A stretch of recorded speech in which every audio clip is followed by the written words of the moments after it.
نحمده ونصلي على رسوله الكريم اما بعد فاعوذ بالله من الشيطان الرجيم بسم الله الرحمن الرحيم رب اشرح لي صدري ويسر لي امري واحلل عقدة من لساني يفقهوا قولي ولله على الناس حج البيت من استطاع إليه سبيلا ومن كفر فإن الله غني عن العالمین، اور اللہ کے لیے ہے لوگوں کے ذمے حج بیت اللہ کا، جو بھی اس راستے کی استطاعت رکھتا ہو، اور جو کفر کرے تو یقیناً اللہ بے نیاز ہے تمام جہان والوں سے۔ سورۃ آل عمران کی اس آیت میں لوگوں کو حج کا حکم دیا جا رہا ہے۔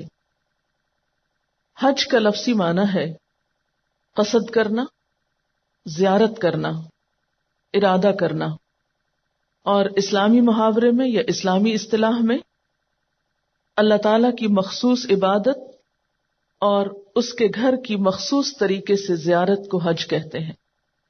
حج اسلام کے 5 ارکان میں سے ایک اہم رکن ہے جو ہر صاحب استطاعت پر فرض ہے۔ رسول اللہ صلی اللہ علیہ وسلم نے فرمایا، ان اللہ فرض علیکم الحج فحجوا، یقیناً اللہ نے تم پر حج فرض قرار دیا ہے لہذا تم حج کرو۔ ایک اور حدیث میں آتا ہے، رسول اللہ صلی اللہ علیہ وسلم نے فرمایا، اسلام کی بنیاد 5 چیزوں پر ہے۔ نمبر 1، اللہ تعالی کے ایک ہونے اور محمد صلی اللہ علیہ وسلم کے رسول ہونے اور اس کے بندہ ہونے کی شہادت دینا۔ نمبر 2، نماز پڑھنا۔ نمبر 3، بیت اللہ کا حج کرنا۔ نمبر 4، رمضان کے روزے رکھنا، اور نمبر 5، زکوٰۃ ادا کرنا۔ حج کن لوگوں کے اوپر فرض ہے؟ نمبر 1، جن کے پاس مال ہو۔ نمبر 2، آزاد یعنی غلام پر فرض نہیں۔ نمبر 3، عاقل یعنی ناسمجھ پر یا مجنون پر فرض نہیں۔ نمبر 4، بالغ یعنی بچے پہ فرض نہیں۔ نمبر 5، مسلمان، نان مسلمز پہ فرض نہیں۔ نمبر 6، صحت مند، تندرست، کیونکہ اگر کوئی شخص بیمار ہے اور وہ دوسروں پر ایک بوجھ ہے تو ایسا شخص معذور ہے۔ نمبر 7، پرامن راستہ، اگر جان کو خطرہ ہو راستے میں تو ایسی صورت میں من استطاع الیہ سبیلا میں پھر یہ چیز نہیں آتی، کیونکہ اس راستے کی استطاعت ہونا ضروری ہے، یعنی راستے کا پرامن ہونا بھی۔ نمبر 8، حکومت کی طرف سے کوئی رکاوٹ نہ ہو۔ مثلا آج بھی دنیا میں کئی ممالک ایسے ہیں کہ جہاں ہر شخص حج کے لیے نہیں جا سکتا، ایک مخصوص کوٹا ہوتا ہے، چند افراد جا سکتے ہیں۔ تو ایک شخص نے اگر ارادہ کیا، نیت کی، اپلائی بھی کر لیا، لیکن موقع نہیں ملا، حکومت کی طرف سے اجازت نہیں ملی، تو بلا وجہ غلط طریقے اختیار کر کے جھوٹ بول کر یا چوری چھپے ایسا کام کرنا پھر درست نہیں۔ پھر اسی طرح عورت کے لیے یہ ہے کہ وہ حالت عدت میں نہ ہو، یعنی مثلا شوہر فوت ہو گیا، اگر کسی نے حج کا ارادہ کیا لیکن اسی دوران شوہر فوت ہو گیا تو وہ اب عدت کے دوران حج نہیں کرے گی، عدت کی تکمیل کے بعد حج ہوگا۔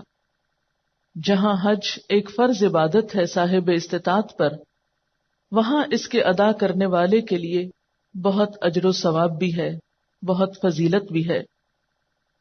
حج سے دنیا اور آخرت دونوں کے فوائد حاصل ہوتے ہیں، اسی لیے قرآن پاک میں اللہ تعالی جہاں حج کا حکم دیتے ہیں، حضرت ابراہیم علیہ السلام کو لوگوں کو حج کے لیے پکارنے کو کہتے ہیں، وہاں پر ساتھ ہی یہ بھی فرماتے ہیں کہ وَلْيَشْهَدُوا مَنَافِعَ لَهُمْ، چاہیے کہ لوگ آ کر ان فائدوں کو دیکھیں، ان فائدوں کا مشاہدہ کریں جو ان کے لیے رکھے گئے ہیں۔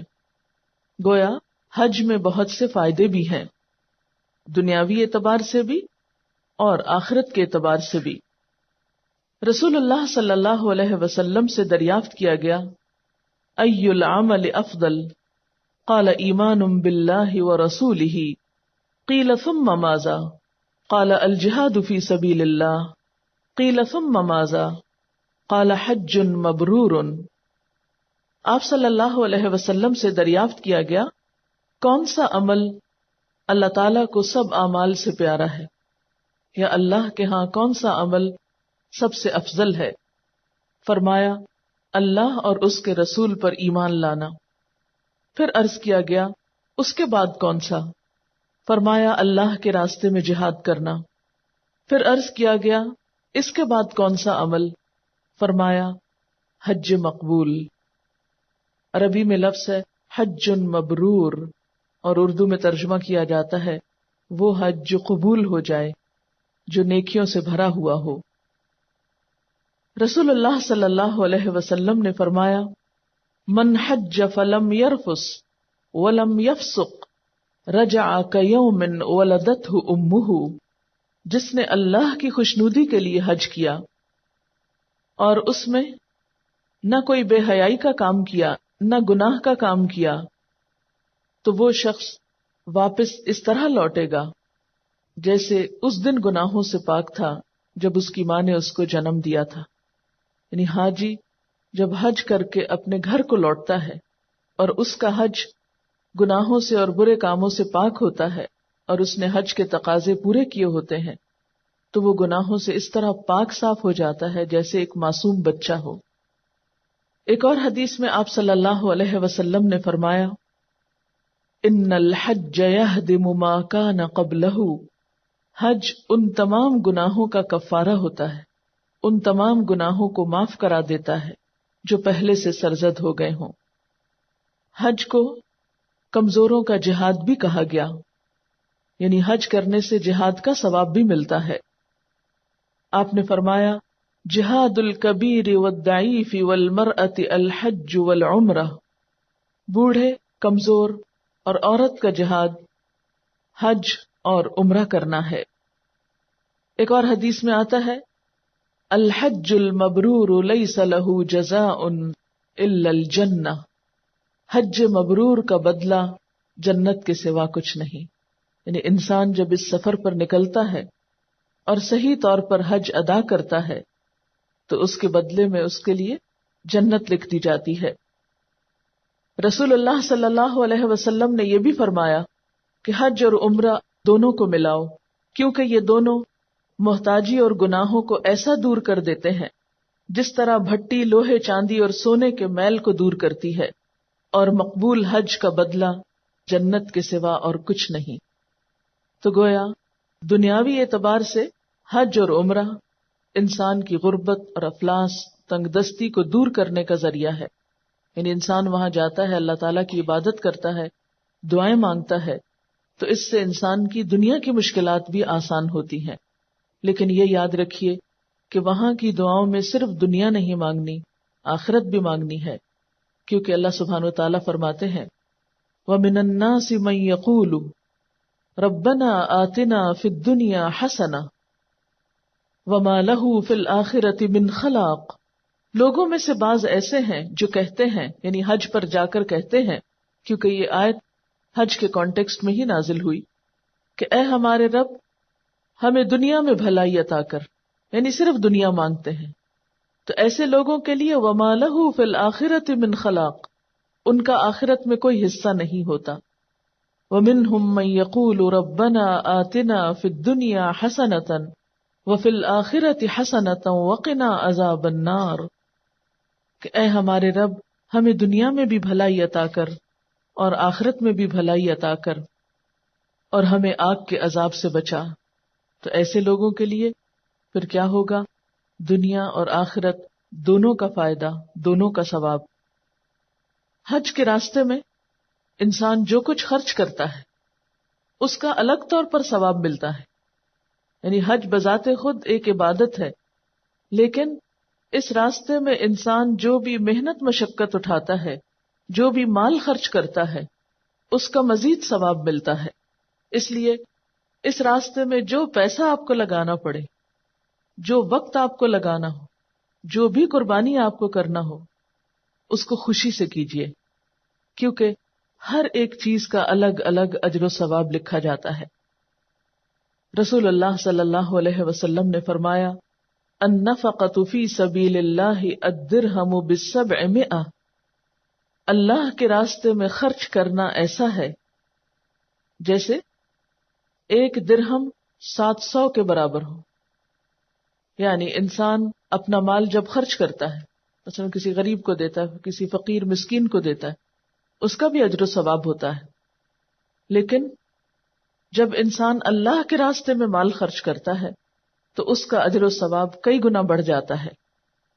یعنی انسان اپنی روزمرہ زندگی میں جو بھی خرچ کرتا ہے اس کا اجر و ثواب اس کو ملتا ہے. حتیٰ کہ وہ مال جو انسان اپنی ذات پہ خرچ کرتا ہے، اپنی ضروریات کو اور جائز ضروریات کو پورا کرتا ہے، اس پر بھی اس کو اجر و ثواب ملتا ہے. کسی غریب اور فقیر کو دیتا ہے، اس پر بھی ثواب ملتا ہے. لیکن وہ مال جو انسان اللہ کے راستے میں خرچ کرتا ہے، اس میں ایک ایک روپیہ کا ثواب اور اجر 700 گنا کے برابر ہوتا ہے. جیسا کہ قرآن پاک میں بھی آتا ہے، مثل الذین ينفقون اموالهم فی سبیل اللہ کمثل حبۃ انبتت 7 سنابل فی کل سنبلۃ 100 حبۃ واللہ یضاعف لمن یشاء، کہ ان لوگوں کی مثال جو اللہ کے راستے میں اپنا مال خرچ کرتے ہیں. اللہ کے راستے سے مراد نیکی کا راستہ ہے، دین کا راستہ ہے، خواہ عبادت کے لیے ہو یا پھر دین کی تعلیم اور تبلیغ کے لیے ہو. تو اس کا اجر و ثواب، اس کی مثال ایسے ہے جیسے ایک دانہ کہ اسے اگر اگایا جائے تو اس سے 7 بالیاں نکلے، ہر بالی میں پھر 100 دانے ہوں، اور اس طرح اللہ تعالیٰ جس کے لیے چاہتا ہے کئی گنا بڑھا دیتا ہے.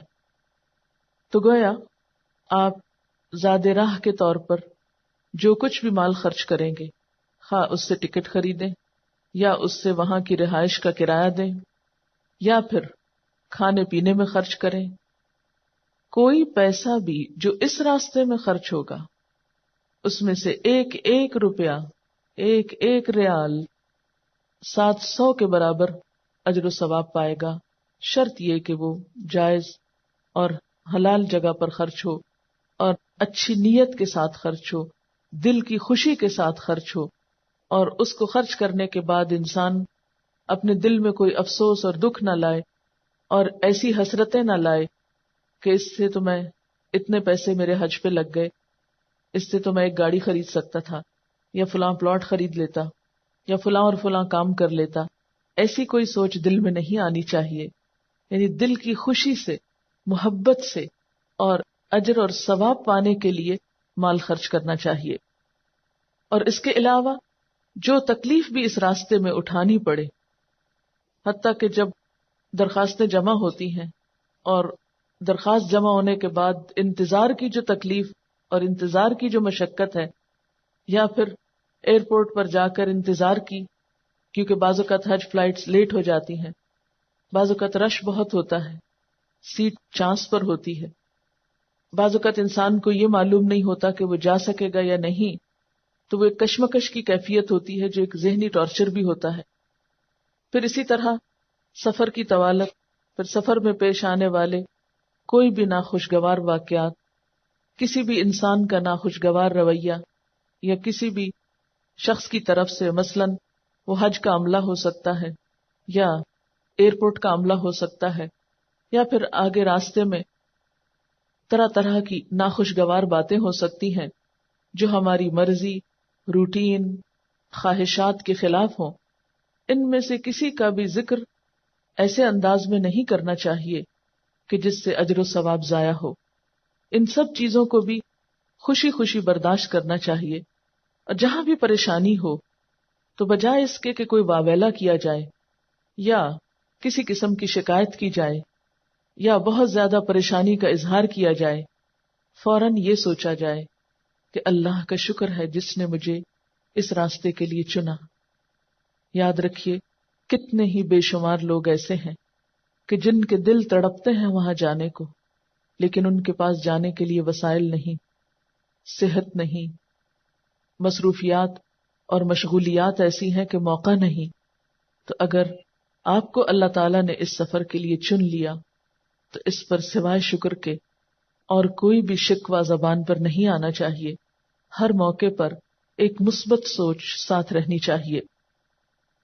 آپ صلی اللہ علیہ وسلم نے حضرت عائشہ سے فرمایا تھا، ان لکی من الاجر علی قدر نصبکی و نفقتکی، یعنی اس راستے میں جتنی تم کو تکلیف ہوگی اور جتنا تم خرچ کرو گی اتنا ہی ثواب تم کو ملے گا۔ تو گویا ان تکلیفوں پر بے چین نہیں ہونا، یعنی جان بوجھ کے تو خود کو مشقت میں نہیں ڈالنا چاہیے کہ عبادت ہی نہ کر سکے انسان، لیکن عبادت کے اس سفر میں جو بھی کوئی مشقت ہو، تکلیف ہو، اس پر اجر ہی اجر ہے۔ پھر اسی طرح حج کے لیے ارادہ کرتے ہوئے انسان کو اپنا حلال اور پاک اور صاف مال لے کر نکلنا چاہیے۔ رسول اللہ صلی اللہ علیہ وسلم نے فرمایا، جب حاجی پاک اور صاف مال کو لے کر نکلتا ہے، رکاب میں پاؤں رکھتا ہے اور لبیک پکارتا ہے تو آسمان سے آواز آتی ہے، لبیک و سعدیک، تیرا توشہ حلال، تیرا خرچ حلال، تیرا حج مقبول ہے اور گناہوں سے پاک ہو گیا، کچھ گناہ نہیں۔ اور جب حاجی حرام مال لے کر نکلتا ہے اور رکاب میں پاؤں رکھتا ہے اور لبیک پکارتا ہے تو آسمان سے آواز آتی ہے، لا لبیک ولا سعدیک، تیرا توشہ حرام، تیرا خرچ حرام، تیرا حج سراسر گناہ، تیرا حج قبول نہیں، کیونکہ اللہ تعالی پاک مال کو ہی قبول کرتا ہے۔ اس لیے کسی کا حق مار کے حج کے لیے نکلنا، کسی کے ساتھ زیادتی کر کے یا حرام کمائی کے ذریعے اور دوسروں کا حق نہ دے کر نکلنا یا دوسروں کو ناراض کر کے نکلنا، یہ ان اعمال میں سے ہے کہ جس سے حج کو نقصان پہنچتا ہے۔ جہاں حج کرنا اجر و ثواب کا باعث ہے، حج کے فرض ہونے کے باوجود حج نہ کرنا، اس کی طرف توجہ نہ کرنا، چھوٹی چھوٹی مصروفیات کو بہانہ بنا کر حج کو ٹالتے چلے جانا، یا حج کے راستے میں پیش آنے والی مشقتوں سے گھبرا کر یا اس راستے میں پیسے کے خرچ ہونے کے ڈر سے اس راستے کی طرف نہ نکلنا، اس پر اللہ سبحانہ وتعالی کی طرف سے بہت وعید بھی ہے۔ نبی صلی اللہ علیہ وسلم نے فرمایا، من لم تحبسه حاجة ظاهرة او مرض حابس او منع من سلطان جائر ولم يحج فليمت ان شاء يهوديا او نصرانيا، جو شخص حج نہیں کرتا اور اسے ضروری کام، بیماری یا ظالم حکومت کی رکاوٹ بھی نہیں، تو وہ چاہے تو یہودی ہو کر مرے یا عیسائی ہو کر مرے، کیونکہ قرآن پاک میں بھی آتا ہے، ومن کفر فإن اللہ غنی عن العالمین، جس نے کفر کیا، انکار کیا، یعنی حج فرض ہے، موقع ہے، مال ہے، لیکن صرف سستی ہے، تو پھر یہ دراصل اللہ کے حکم کا انکار ہے۔ ایسے لوگوں سے اللہ بیزار ہے، اللہ کو ایسے لوگوں کی ضرورت نہیں۔ حضرت علی رضی اللہ تعالی عنہ فرماتے ہیں، جس شخص کے پاس حج بیت اللہ تک جانے کا زاد راہ اور سواری ہے، یعنی ٹکٹ کے پیسے ہیں اور وہاں کھانے پینے کا بھی کام چل سکتا ہے، اور وہ حج نہ کرے، تو چاہے وہ یہودی ہو کر مرے یا نصرانی ہو کر مرے، یعنی اللہ کو ایسے شخص کی پھر کوئی پرواہ نہیں۔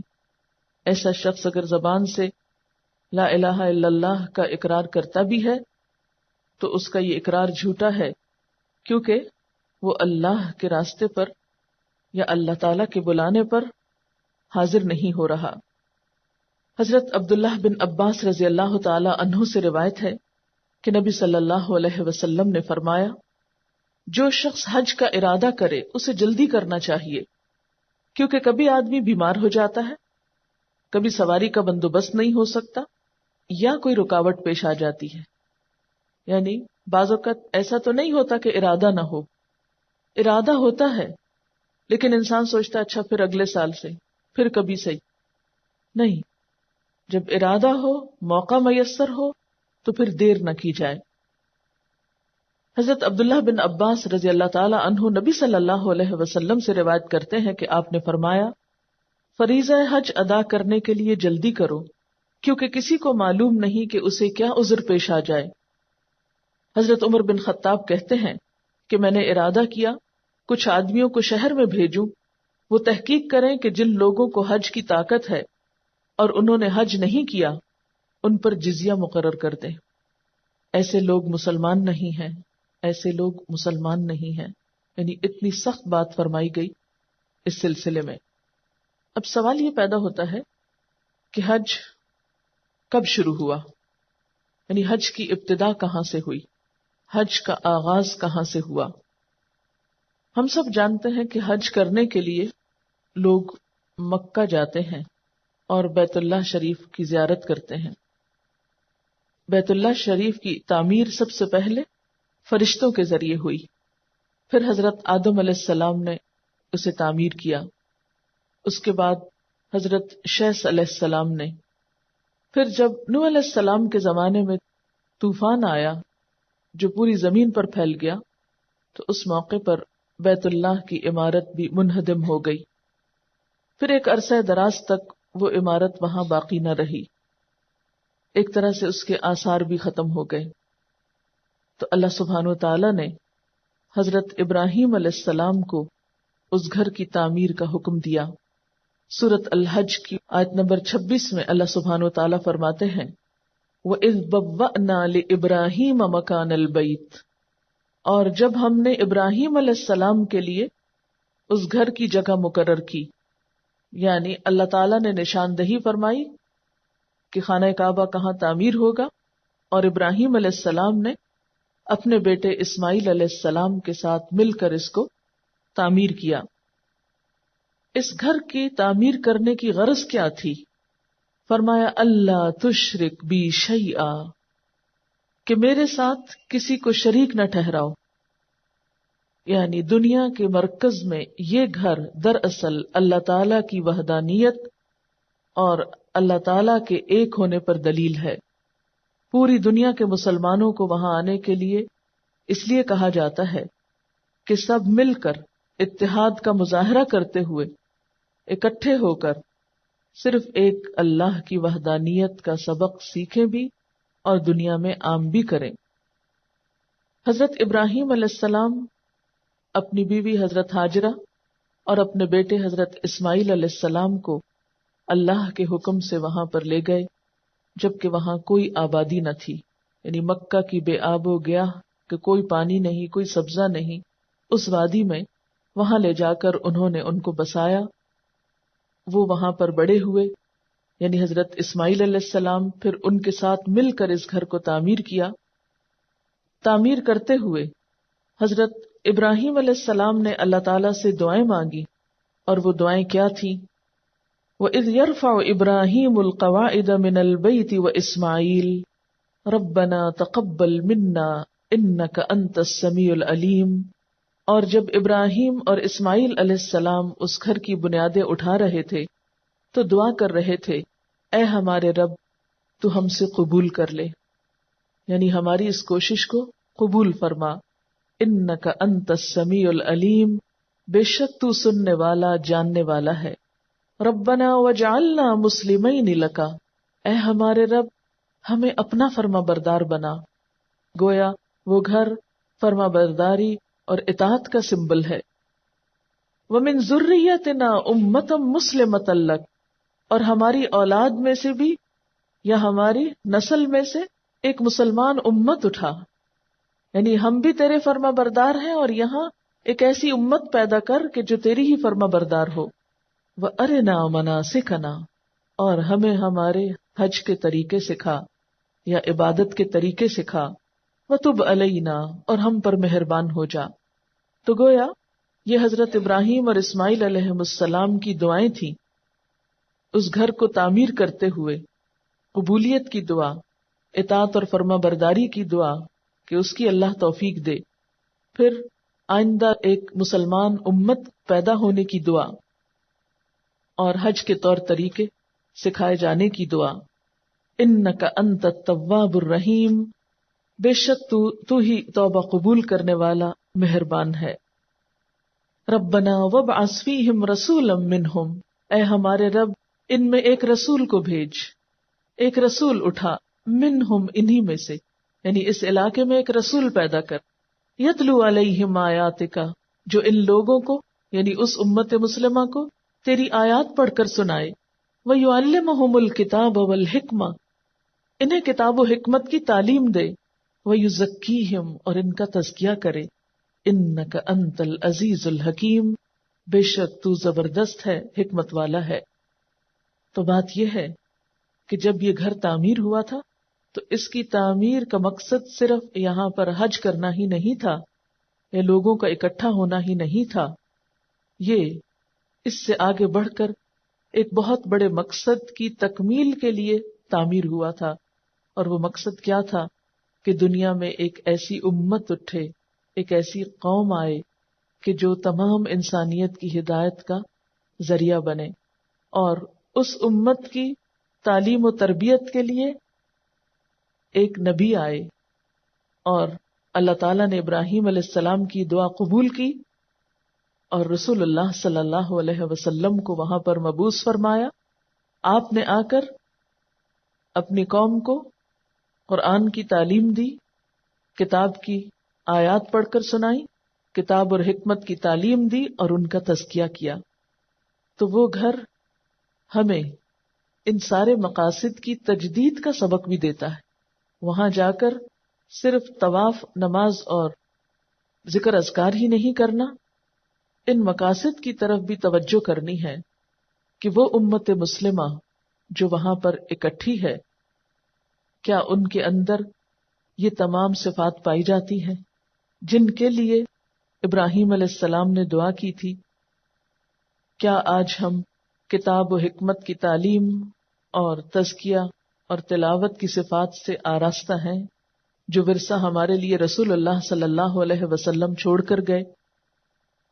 ابراہیم علیہ السلام نے یہ بھی کہا تھا، ربنا انی اسکنت من ذریتی بواد غیر ذی زرع عند بیتک المحرم ربنا لیقیموا الصلاة فاجعل افئدة من الناس تہوی الیہم وارزقہم من الثمرات لعلہم یشکرون۔ پروردگار، میں نے ایک بے آب و گیاہ وادی میں اپنی اولاد کے ایک حصے کو تیرے محترم گھر کے پاس لا بسایا، یعنی تیری خاطر ہجرت کی۔ اس ویران جگہ پر میں نے اپنے بیوی بچے کو چھوڑا ایک مقصد کے لیے۔ یہ میں نے اس لیے کیا کہ یہ لوگ یہاں نماز قائم کریں، لہٰذا تو لوگوں کے دلوں کو ان کا مشتاق بنا اور انہیں کھانے کو پھل دے، شاید کہ یہ شکر گزار بنے۔ تو ابراہیم علیہ السلام نے مزید مقاصد واضح کیے کہ یا اللہ یہاں تیری ہی عبادت ہو، میری یہ نسل نماز پڑھنے والی ہو، اور پھر چونکہ یہ ایک ویرانہ ہے، ایسا نہ ہو یہ دنیا سے کٹ جائے، یا اللہ لوگوں کے دل ان کی طرف مائل کر دینا۔ اور اگرچہ یہ جگہ کچھ نہیں اگاتی لیکن یہاں تو ہر طرح کے پھلوں کا رزق ان کو مہیا کرنا، کیونکہ کھانے پینے کی جتنی بھی چیزیں ہیں ان میں سب سے زیادہ بہترین رزق جو ہے، ان میں بہترین رزق جو ہے وہ پھل ہوتے ہیں۔ تو اس بہترین رزق کی دعا بھی مانگی۔ تو گویا دین کے ساتھ دنیا کی نعمتیں بھی اپنی اولاد کے لیے طلب کی۔